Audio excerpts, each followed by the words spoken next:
In the dense forests of western Uganda, nearly 200 chimpanzees have been locked in a violent conflict for almost 8 years.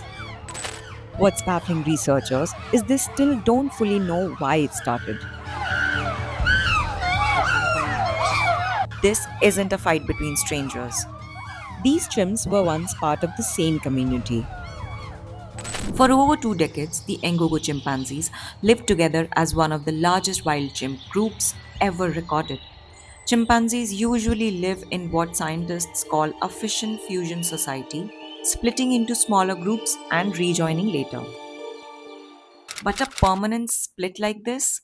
It may happen only once in hundreds of years.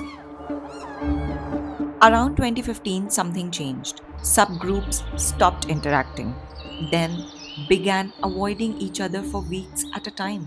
Their territories slowly pulled apart.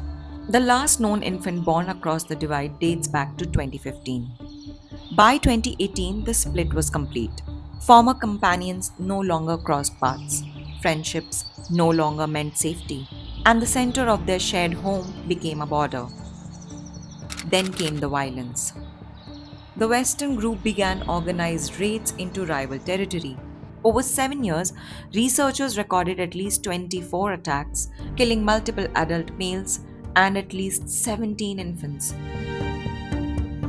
From 2021 onwards, infanticide became frequent, with several deaths reported each year. And the real toll could be even higher because bodies are often never found in dense forests. Shockingly, the smaller group was winning, not because of numbers, but because of cohesion. Stronger internal bonds made them faster, more coordinated, more decisive than their larger rivals. Researchers believe several pressures may have contributed. Growing population of nearly 200 chimps, competition for food and mates, loss of key individuals, leadership changes, a respiratory epidemic that weakened social ties. But no single cause explains the split.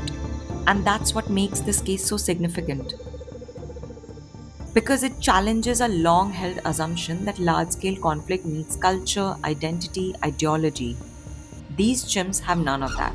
Yet, changing relationships alone were enough to create divisions, turn former allies into targets.